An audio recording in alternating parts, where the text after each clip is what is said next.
মেদিনীপুরের মাটি থেকে আমি আর নাম ধরে বলি না, জানেন তো, নতুন নাম দিয়েছি হাম্পিং ডাম্পিং।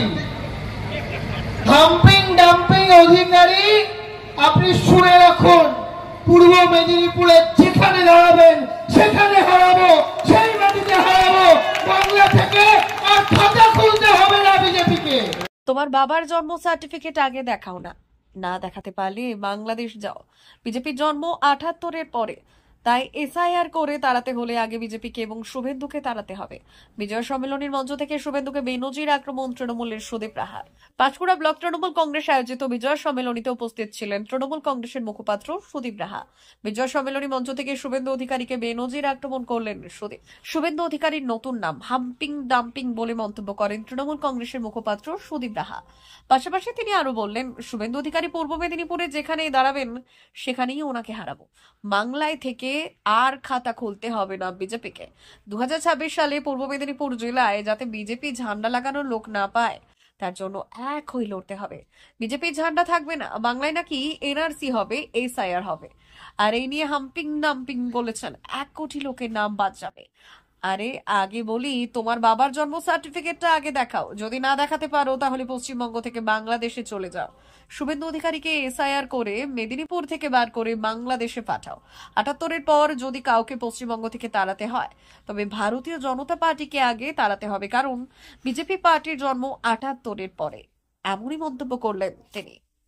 আর এই পূর্ব মেদিনীপুরের মাটি থেকে আমি আর নাম ধরে বলি না, জানেন তো, নতুন নাম দিয়েছি হাম্পিং ডাম্পিং।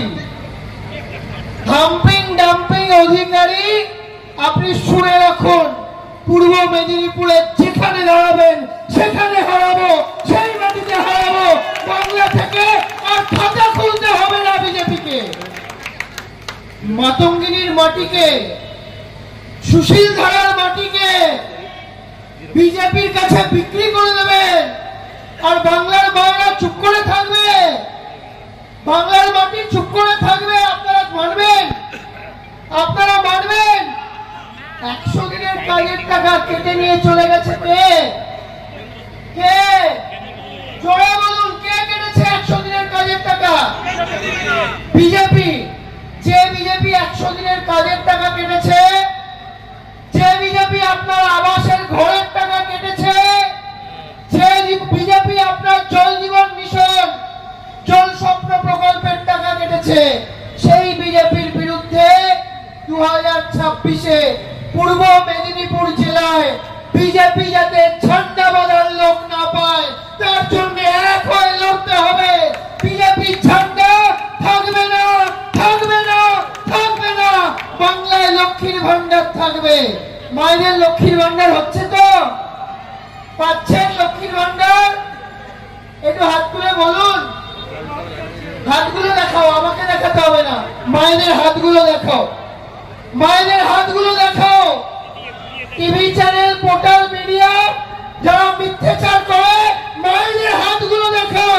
ওই হাত দিয়ে লড়াই হবে, মা লক্ষ্মীর হাত দিয়ে লড়াই হবে, মা দুর্গার হাত দিয়ে লড়াই হবে। ওই হাতগুলো আছে বলেই জোড়াফুল শক্তিশালী, তাই তো? তাই তো?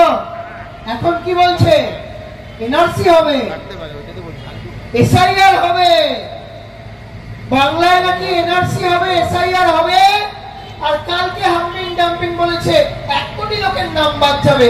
আরে আমি বলি, আগে তোমার বাবার জন্মের সার্টিফিকেটটা দাও, যদি না দিতে পারো আগে গিয়ে ভারতবর্ষ থেকে বাংলাদেশ চলে যাও। আগে শুভেন্দু অধিকারীকে এসআইআর করে মেদিনীপুর থেকে বাংলাদেশে পাঠান, তারপরে আমরা আপনাদের কাগজ দেখাবো।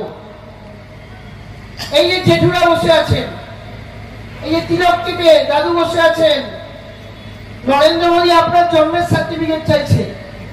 আপনি যদি না দিতে পারেন, বলছে আপনি ভারতবর্ষের নয়। জেঠিমারা বসে আছেন, জন্মের সার্টিফিকেট দিতে পারবেন? বার্থ সার্টিফিকেট ছিল তখন? ছিল না। সেই মোদী বলছে জন্মের সার্টিফিকেট যারা ৭৮-এর ৭২-এর পরে এসছে, ৭৮-এর পরে এসছে, তারা ভারতবর্ষের নাগরিক। আর যারা ৭৮-এর পরে এসছে তারা নাকি ভারতবর্ষের নাগরিক নয়। আমি বিজেপিকে বলবো, তোমাদের দলটা তৈরি হয়েছিল 1986 সালে। 78-এর পরে সবার প্রথম যদি কাউকে এনআরসি করে বাদ দিতে হয়, আগে সবার প্রথম ভারতীয় জনতা পার্টিকে দেশ থেকে বেআইনি ঘোষণা করতে হবে, তারপরে বাংলার লোকের দিকে তাকাবে। অত্যন্ত দুঃখজনক ঘটনা। আমরা সবচেয়ে বেশি খুশি হই যারা এই ঘটনা ঘটিয়েছে। আমার তো মনে হয় প্রকাশ্যে জনতার সামনে ফাঁসি হওয়া উচিত। কিন্তু প্রশ্ন একটাই, আমরা অপরাজিতা বিলটা রাষ্ট্রপতির কাছে প্রায় 1 বছরের বেশি সময় হলো পাঠিয়ে রেখেছি, সেই বিল রাষ্ট্রপতি সই করছেন না। আমরা তো চাই সারা দেশ জুড়ে এক আইন হোক, এবং এটা অত্যন্ত দুর্ভাগ্যজনক যে আমরা একটার পর একটা ঘটনা ঘটছে। কেন্দ্রের সরকারকে বলছি যে অপরাজিতা বিলটাকে আইনে পরিণত করা হোক এবং দৃষ্টান্তমূলক শাস্তির ব্যবস্থা করা হোক। পশ্চিমবঙ্গের মাটিতে এরকম ঘটনা যাতে একটাও না ঘটে সেটার জন্য প্রশাসন তৎপর আছে। কিন্তু আপনাদের মাথায় রাখতে হবে এটা একটা সামাজিক ব্যাধি। এই সামাজিক ব্যাধি থেকে এটা দল মত রাজনীতির বিষয় নয়। আমরা চাইবো এরকম ঘটনা একটাও না ঘটুক। পুলিশ গোটা বিষয়টা দেখছে এবং আমি আপনাদের বলছি দৃষ্টান্তমূলক শাস্তির ব্যবস্থা হবে।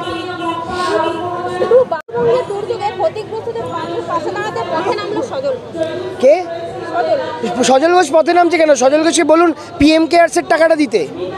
সুকান্ত মজুমদারকে বলুন যে পিএম কেয়ারসের টাকাটা আগে বাংলার লোক ত্রাণে দিতে। 15 লাখ করে বাঙালিকে দেওয়ার, সবাইকে দেবে বলেছিল। সেই 15 লাখ টাকা থেকে দিলেই তো আর রাস্তায় নামতে হয় না। ওদের নেতা 80,000 কেজি টাকার দরের মাশরুম খায়। সেই নেতা যদি 80,000 টাকা দিতে হবে না, পার ব্যক্তি 1000 টাকা করে দিক, তাতেও অনেক রিলিফ দেওয়া যায়। বিজেপি এসব সিপিএমের স্টাইলে নাটক করছে। সিপিএম শূন্য হয়েছে, বিজেপি মহাশূন্যে যাবে। কে সজল? যে সজল, শুনুন আমি আপনাদের বলি, ওই সজলবাবুকে বলুন ওনাদের যা সব কল রেকর্ডিং আছে সেই রেকর্ডিংগুলো যদি আমরা চালিয়ে দিই, ওদের বাড়িতে ওদের বউ খেতে দেবে না। সুতরাং সজল ঘোষের উত্তর দিতে হবে তৃণমূল কংগ্রেসকে। এত খারাপ অবস্থা এখনো হয়নি।